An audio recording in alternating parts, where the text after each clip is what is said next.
what I'm going to tell you about is correction factors and how easy peasy they are. Yeah, if you take good care of and create a nice experiment. Okay, yeah, I'll just stay here so the microphone doesn't, my sound doesn't go up and down all the time. And then I'm going to talk a little bit about LLMs. Yeah, LLMs, of course, all the rage everywhere, and I'm sure you've got a load more experience than I have. But I just want to share what I've been fiddling around with and how it has helped me in the past couple of weeks to do some otherwise relatively arduous tasks, and perhaps that might give you some ideas as well, right? First off, I'm going to show you some correction factors that we have to apply to our data. And when I'm talking about our data, I'm talking about this 2D data that we collect at ID31. Now, this is an image of the raw data taken from this nice big Dectris Pilatus detector with 2 million pixels, and the polarization correction, you might remember from Robert's presentation, didn't seem quite so arduous, but it is a little bit finicky if you've got highly polarized X-rays, which is what happens when you measure at a synchrotron. Yeah, so synchrotron radiation is generally quite highly polarized. Yeah, now you heard Robert say something about 0.8 something. Most people put in 0.9 something as a polarization factor. Why is it important? Because it changes your intensities as a function of 2 theta. Now, this is what Matplotlib puts out in its beautiful Verdigris color coding, yeah, as a polarization correction for 2-dimensional diffraction data. Now, you see, if you use completely unpolarized X-rays on the left-hand side, yeah, it doesn't matter, if you apply a polarization correction before or after in azimuthal integration. So with this picture, we imagine that the primary beam is going directly into the detector in the center, yeah, and that the diffraction pattern would be centered around the center of the image. Okay, this is the way you must imagine it. So 2 theta, it would go from the center to the edge, yeah. That's where the 2 theta scattering angle is. Yeah, so it would be something like this. Only that in our real experiment, we put the primary beam at the corner of the detector, so that we've got a larger angular range. Yeah, but just to make it simple, and this is one of the examples where I used an LLM to make my pictures. So I'll show you what I did with that. So this is an image of a totally unpolarized light. So with that, you can do an azimuthal integration and do your polarization correction later in your Rietveld software. On the right-hand side, we have highly polarized light. Yeah. So this would be your typical synchrotron synchrotron correction pattern, right? So this is very azimuthally dependent. So as you go along the sort of the diffraction pattern, yeah, if you'd have a ring, is it be going up and down in a sort of semi-sinusoidal way, right? And this is what we have to correct in the 2-dimensional image before we do the integration. Okay, very important factor that for your final application of correction factors within Topaz with data from a synchrotron, for example, our momentum transfer data. Yeah. So what you have to do, this is what it looks like. Well, with my plot from 25 years ago when I did my PhD, I compared to exactly the same 2 data sets, so unpolarized and polarized light, and I just did this fancy combination, yeah, which I was very proud of in those days. Yeah. Okay, so what you have to do with momentum transfer data or correctly integrated data of any synchrotron is that you switch off all polarization correction in your Rietveld software, okay? So no matter if it's Topaz or HighScore or Jesus or FullProf or Yana, switch off that polarization correction because it has happened already, okay? Now comes the difficulty, because a lot of software has combined Lorentz and polarization correction into one term, which makes a lot of sense because they're all trigonometric terms, and you can easily cancel out sort of a couple of terms and make it a much more simple and elegant function if you combine Lorentz and polarization correction. Now that we've already applied polarization correction, of course, it doesn't make sense to do an LP correction, a Lorentz polarization correction. So we have to separate those, the Lorentz correction out. Yeah, the Lorentz correction is luckily not too complex. This is Robert already explained it, and you can read it up in his wonderful lecture notes. This is the speed of the reciprocal lattice point through the Ewald membrane.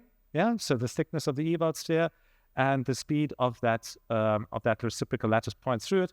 It's a 1 over sine 2 theta correction. Very, very nice and simple.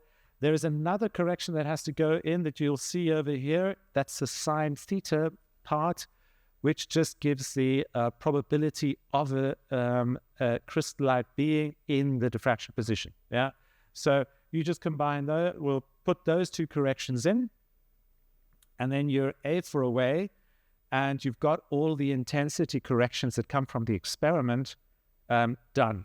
Yeah, with respect to the synchrotron corrections, and then you can get things like this. Yeah. Now I want to show you live in Topaz, because I love Topaz so much as well. What it looks like, and I just want to make you aware of some sample data, yeah, that we have. So this is the directory that that you have access to, yeah. There you will find the presentations, yeah. And this is a shout out to all of the other tutors. Please upload your presentations to the presentations directory as well. But next to the presentations, you'll also find momentum transfer sample data, and this is data that you can play with. Yeah, this is for you to use. Here you'll see some reference, the typical reference data, and I know that some of you have already got some momentum transfer data of your own samples, and you always receive these reference data along with your data. And here we always give out a the lanthanum hexaboride fit, yeah, that we apply to define our detector angles, yeah. So this is what we use. I can show you what that refinement looks like. Oh yeah, now I've got it in there already. I just have to press go, and then you'll see that this is the refinement of the LAB6. As you can see, beautiful data, wonderful set of peaks. You can use these the results from this in to create your own input files, right? So all you have to do is you have to look into this file using a simple text editor, and then you can see all the information that you need to put into Topaz to just run your own refinements. Yeah.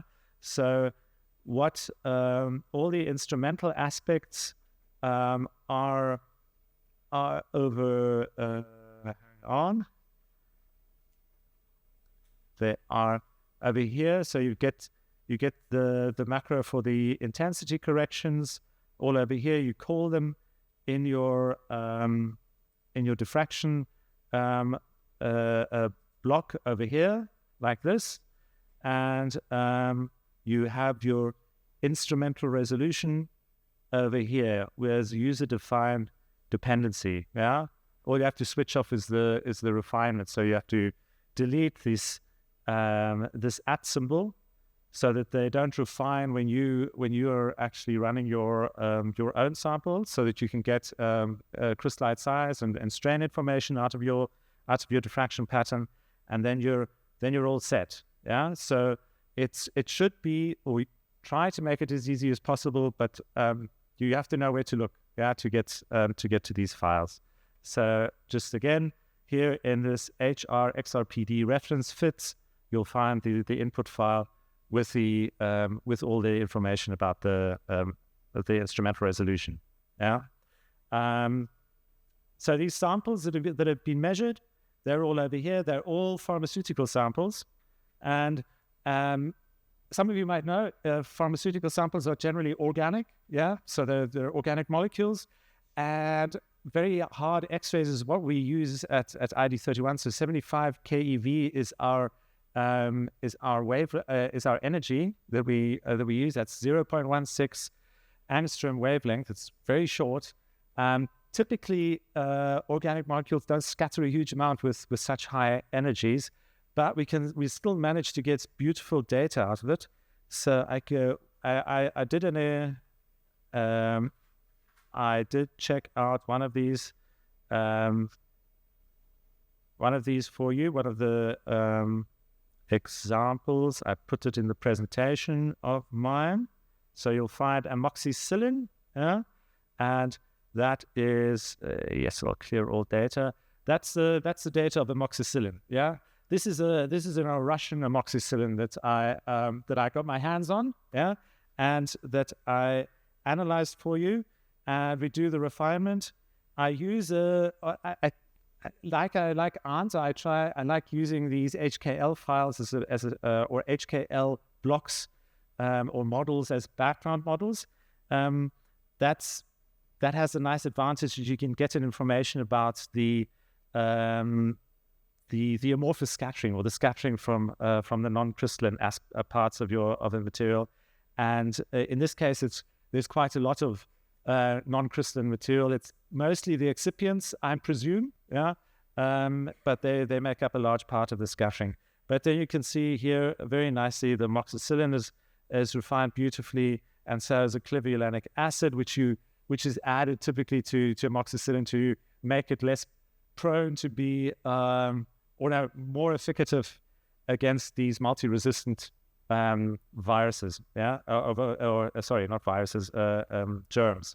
Okay, so this is a very nice example of how you can do a quick refinement using these corrections. And as Robert has already noted, this GUI text is a really nice feature of Topaz 7. I think it was first into. So it's a relatively new feature in Topaz 7. There you can write in your macros without having to write the whole thing as a complete text input file. Yeah, and you can copy in the parts of that input file that I showed you into this GUI text window and use all the corrections in a relatively easy manner. Yeah. So great combination between the flexibility and the power of the input mode and the graphical user interface ease of use. Now I want to come to that exciting bit that I mentioned before, and that is using LLMs to help you in your work. Now, I have done a bit of coding. Now, vibe coding is what the term is for using an LLM if you can't code and you need some code. So this is what I do. You know, the last time I coded something properly was 20 years ago. So I'm not a coder at all anymore. But I'm very happy that that all these LLMs can code pretty well. And I'll show you an example of something that has been super helpful for me. This is a piece of Python code that it was Grok generated for me.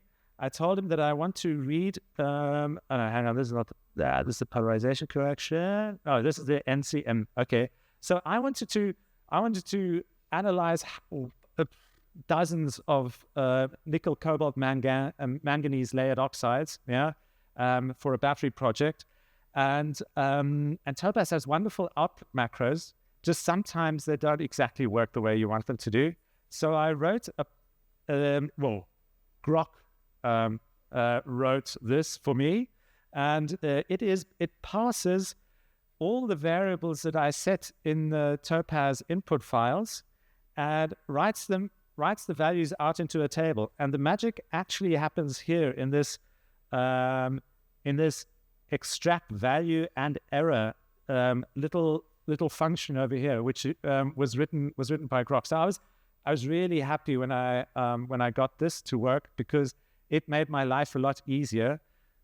It went through 50 files in a fraction of a second, wrote out all the information out of the files into an Excel sheet, and I was able to do presentation and analyze correlations from the chemistry to the structure and the functionality. So this is a really, really great way of using LLMs and avoiding also the unreliability which is inherent in LLMs. So if you get them to code something, you've got it hard coded, and you can really see and check every line, and you don't have to rely on their tiredness.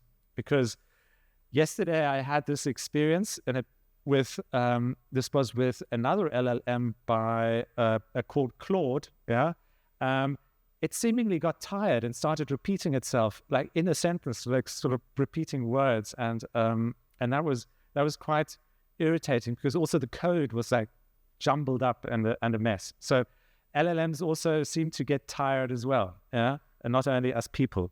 And the coolest thing I tried out last night, and I'm going to share that with you, is making Z matrices. Now you saw how virtuous Robert was with creating rigid bodies. Yeah. Now one way of creating rigid body, which I quite like a lot, is our Z matrices. Yeah. You start with one atom, and then you say where the next atom is. Yeah, at the distance, and then the next atom you give it another distance plus an angle. And then you go on and on and on and on and describe your molecule one after the other with lots of angles and distances. Yeah, and that is a great way to describe a molecule. Another great way, without any angles or distances, to describe molecules is the SMILES notation. Now you can get SMILES notation on molecules. Now let's take citric acid as an example, just from its Wikipedia entry. Yeah. Now if you have a look in this block on the right hand side, you can see the SMILES notation over here. Yeah, and it says it just gives a list of how these atoms are bonded together. Yeah, and you can sort of deduce what the molecule should look like from this. And now what I did is that I asked, in this case it was Gemini 2 Pro from Google, to write me, this is also another example, to write me a Z matrix. Yeah. Now it came up with this, and this does look pretty cool. Yeah. But for people that are used to the macro language of Topaz, you can see immediately that a line beginning with a semicolon is not a commented out line. Yeah. The commented out lines have an apostrophe at the beginning. Yeah. So this definitely fails immediately. So the next thing I did was upload all the Topaz manuals, yeah, to Gemini 2.5, and then I asked it, okay, please update with the knowledge you have now, and of course all the time adding this SMILES info, and then he revised the Z matrix, and it turned up with this, which already looks a lot better, yeah, and let me just copy this out. By the way, this is a sort of an LLM managing tool, which is called Sim Theory, that we use quite a lot. And let me show you in this rigid body editor that Robert was showing around this morning what this looks like. Now, I paste it in here and update. And now it gives me an error, so I have to go and correct. This is superfluous. So now let's see. It's still got some semicolon somewhere. They're using the semicolon and a comment. Okay. Let me see if I've got that fixed up. Yeah.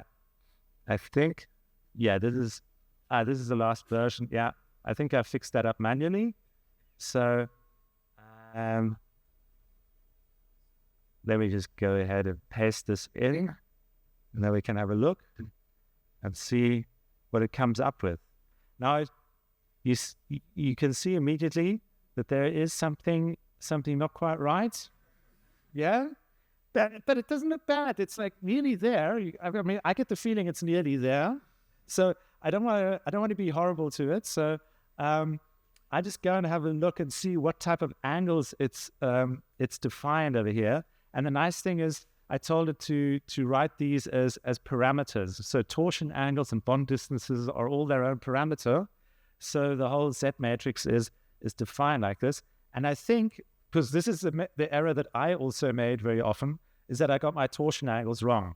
Yeah, sometimes they're negative, sometimes they're supposed to be positive. I'll just make these two over here negative, and then let's have a look. Bang! Now, ain't this a beaut? Yeah. Here we've got a nearly perfect Z matrix for citric acid. We've got loads of like it's really nicely described as well. It's got lots of parameters for CC, CO, C hydroxyls, oxygen hydrogen bonds. It's got all the angles, the torsion angles set up already for you, so you can actually plonk this straight into a simulated annealing run, yeah, and not only let this molecule rotate, but also the flexibility let all the flexible torsion angles rotate as well, yeah. So and you have the maximum amount of freedom to let it do what you would like it to do, yeah, namely find that global minimum. So this was very appealing, yeah, to me, because setting up these things is sometimes a bit of a pain, yeah. So I can highly recommend working together with an avid student that sometimes gets tired but rarely, yeah, and to use an LLM like that, yeah. And funnily enough, Paolo Scardi, yeah, just mailed me this lunchtime that he's published a short communication in, I think it was Actochrist A, about the use of LLMs in programming as well. Yeah, and he wrote a really nice, very insightful short communication on that as well. And this you will also find in the directory that is available to all of you. Yeah. So with that, I'm going to close up, and I'd be welcome any questions you might have.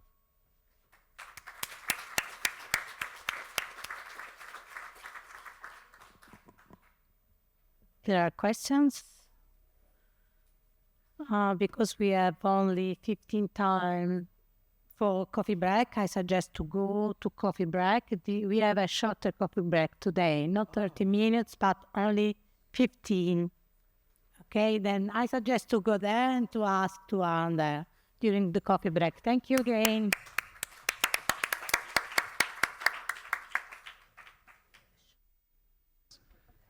So I'll have to repeat myself, won't I? Yes. So, sorry, very exciting and data analysis competition for all of you chaps, yeah, to take part in. The data are here.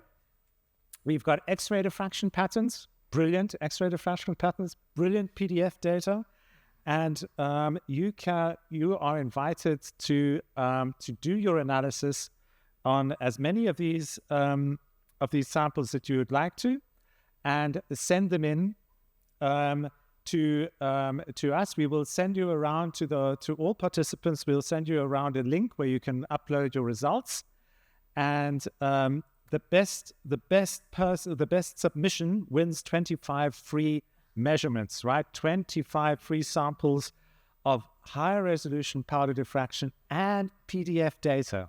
Isn't that gorgeous? That's like